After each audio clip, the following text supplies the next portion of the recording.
This show is brought to you in part by viewers like you who joined a Patreon or become YouTube members. Thank you. And if you could, hit the like button and subscribe if you want more Browns-focused content. Okay, some surprising injury updates going into this game versus the New York Jets that I think we ought to keep on top of. There is something I do want to address before we even get into the injury stuff. And it's kind of the weird attitude going into this game, not by the Browns. I don't think the Browns have an issue getting motivated for this game. I think they know where they're at in the season, and they're doing a lot of stuff. I saw them have a coach dress up in pads to get the guys hype, right? You talk about Myles Garrett, all the extra stuff he was doing at practice the last few days to get the guys hype. Like, I think the coaching staff and the team kind of understand what's ahead of them this week. I just the Browns fans this week have had such a weird attitude towards this game because indifference, I would understand. There are some fans who want the team to lose for tanking purposes. I don't really fuck with it, but okay, sure. I can understand why it is, my bad, why it is that they would want that, right? I can understand Browns fans wanting to win this game, but it is this weird feeling amongst the fan base when I interact with people about it, that somehow the Browns are entitled to win this game in some way, shape, or fashion. Whether it is you are mad already because you think the Browns are going to win this game and you want the team to tank, or it's you want the Browns to win and they better win because how could they not beat the New York Jets? And I find that mindset about this game, given what we've seen about this football team this year, to be ridiculous. The Cleveland Browns are a 2-6 football team. And I understand the New York Jets are one game worse than us. They are a 1-7 football team.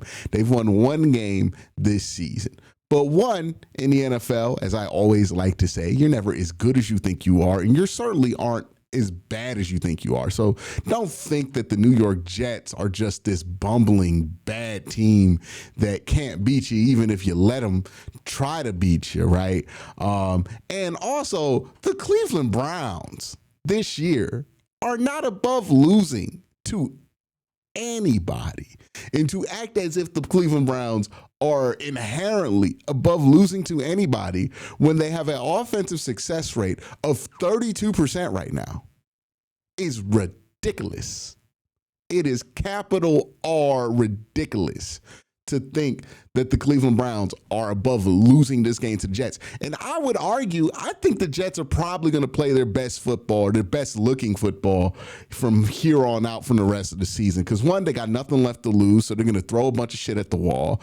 Two, they're going to be on nothing but pure motivation, right? They're going to be motivated to play hard. They just shipped Sauce Gardner out of there. They shipped Quincy Williams out of there. On some level, they identified both those guys as part of the problem with the defense as far as the mindset goes. Aaron Glenn's going to get his guys opportunities that he wants to get opportunities. A lot of guys are going to get opportunities that didn't get opportunities because Sauce and Quincy Williams were there.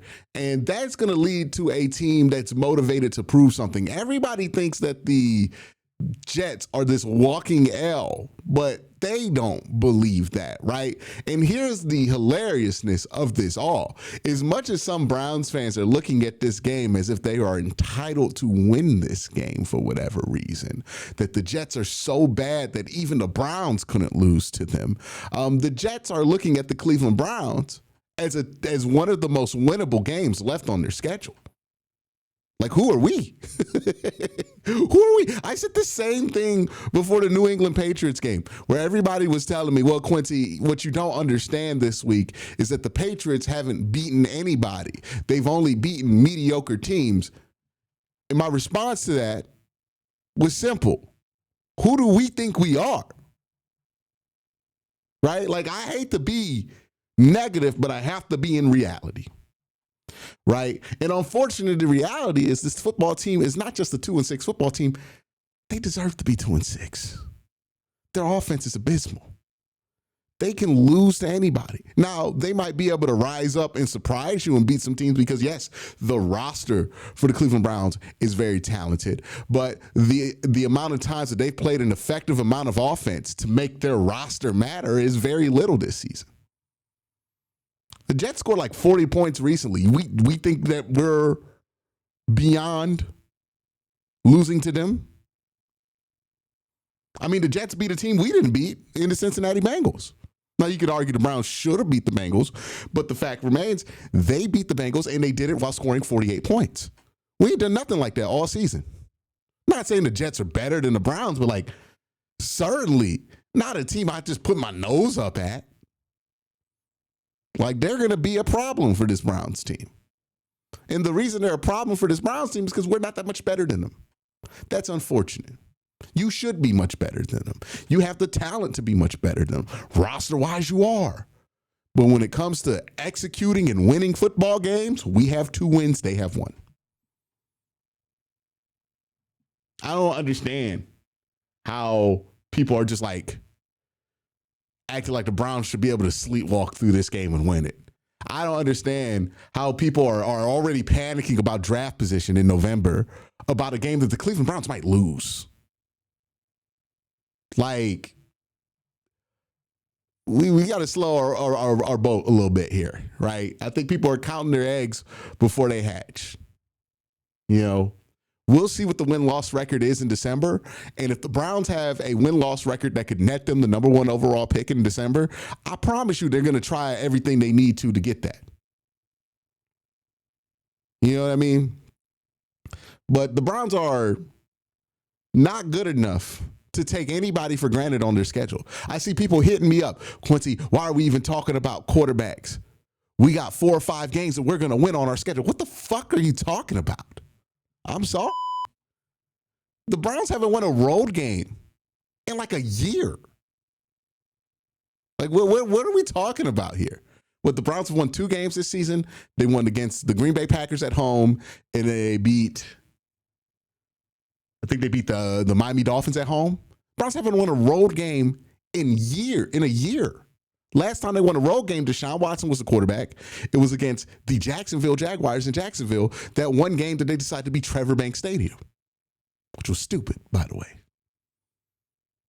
And this is the team that we're like, oh, they're going to win 4 games on the road and ruin draft position. Why are we doing this? Why are we acting like the Browns are guaranteed to go on this run here? You know what I mean?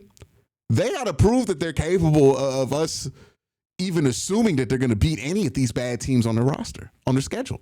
I know people are like, oh, we're going to beat the Bengals at the end of the season. Are you sure about that?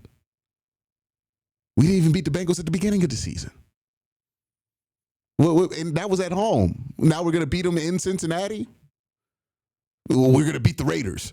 They stink. Look at what they look like. We look like that every week, too.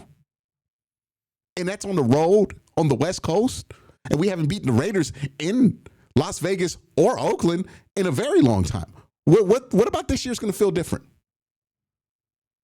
People are counting their wins right now in like this weird fashion because they want the Browns to lose, and they're like, oh, the Browns are going to ruin it.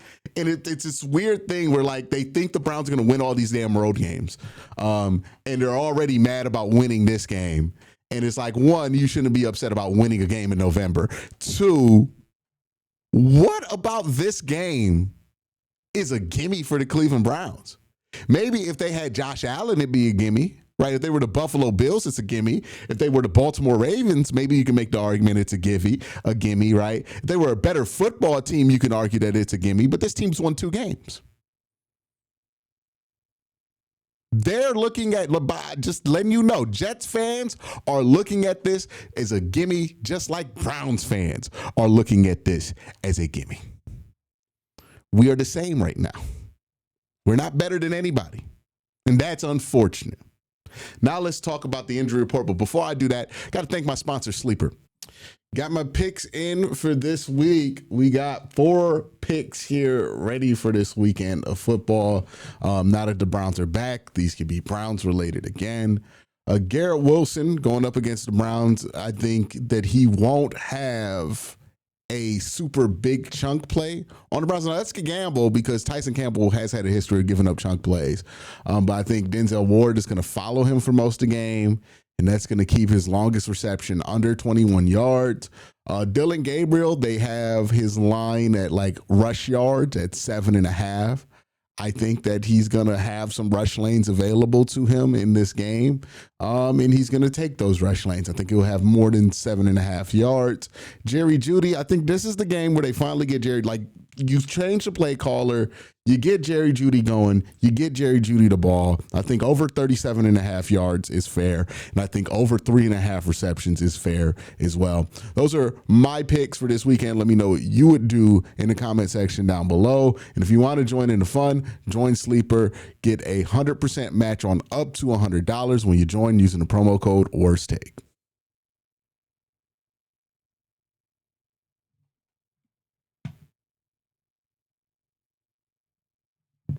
All right, the injury report. So Isaiah Bond is out. I think with Cedric Tillman being questionable for this game, if Cedric Tillman plays, I don't think we'll feel Isaiah Bond being out that much. But if Cedric Tillman doesn't play, we're going to feel all of that not being there. Because I don't even know what this wide receiver course is going to look like if Cedric Tillman and Isaiah Bond's going to be out. Plus, maybe even Harold Faden out. Like, we're going to see a lot of Gage Larvinen. More Malachi Corley. You should be really concerned. And again, this offense already has a success rate of 32%.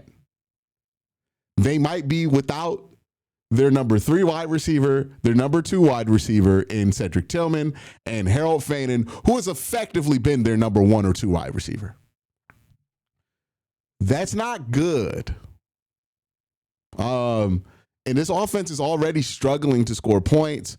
The Jets did trade a fair bit amount of pieces on their defense, but the Browns offense does not require a great defense to slow them down. Let's be honest about it.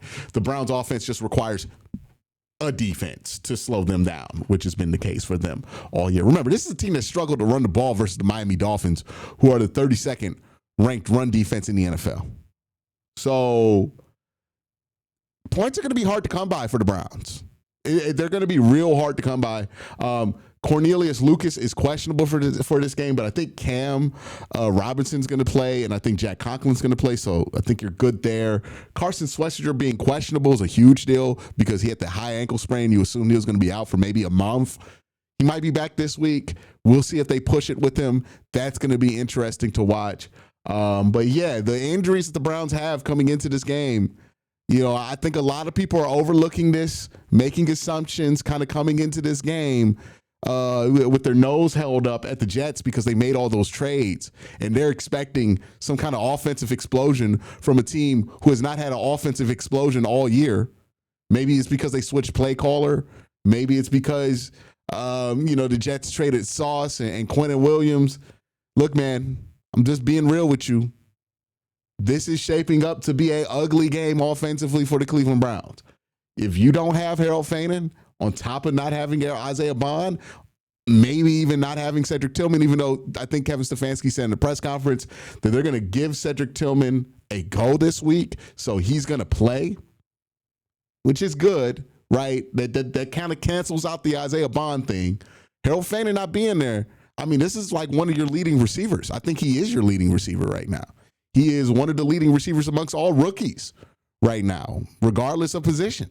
So, him being questionable for this game, hopefully he plays. If you have Bond, well, you're not going to have Bond, but if you have Faden and you have Tillman, crisis averted. But boy, if you're missing one of those two, or if during the game they try to give it a go and they can't come back in and then you don't have both of them, I don't know what your options are offensively at that point. I don't know how much that's going to limit the playbook, and it's going to bring up the other issues that I think personnel has created for the play calling in general, right? So we'll see what happens this week, but man, I really would not take this game for granted if I were the Cleveland Browns. It does not look like that's what the coaching staff is doing. It does not look like that's what the players on the team are doing. I think they understand that they're at the point of the season where they can't just take anything for granted at this point. But yeah, I've been surprised by how many people have hit me up this week, like me, like, oh, of course we're going to beat the Jets. Like, we're not of course we're going to beat anybody team right now. You know what I mean? Like, you got to be above 500, like a couple of games above 500 to be in of course we could beat this team game. Like, maybe you do what you need to do, but you know what I mean? I don't want to hear about who's favorited or who's not. When both teams are as bad as the Browns and Jets have been this season, for very different reasons, right? I think both teams have some talent. You know what I mean? It's not gonna work, as simple as that, right? Sometimes they're gonna play well. I think, I would look for Aaron Glenn to have these guys motivated. I think they're going to give you a lot of juice. I wouldn't say concerned about this game, but, I would take this game seriously. Like, I think that they're going to come out and try to surprise people.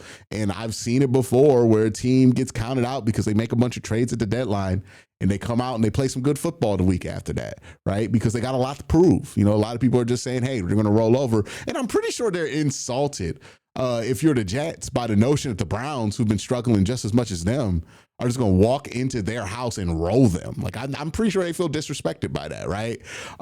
So, yeah, I expect the Jets to play really hard in this game. And it's a question of, hey, can the Browns, coming off a bye week, be able to put some offense together that can outscore them? Because last week, the Jets, who've been pretty anemic offense as well, they put together a 40-point performance. And, I'm not saying they're going to do that every week, but they proved last week that they're capable of something offensively that the Browns haven't. So, this is not a gimme. This ain't a walk-in for the Browns. And, they got to play much better football to get to that place. But y'all let me know what you think in the comment section below. Have a great day. Have a better night. Peace.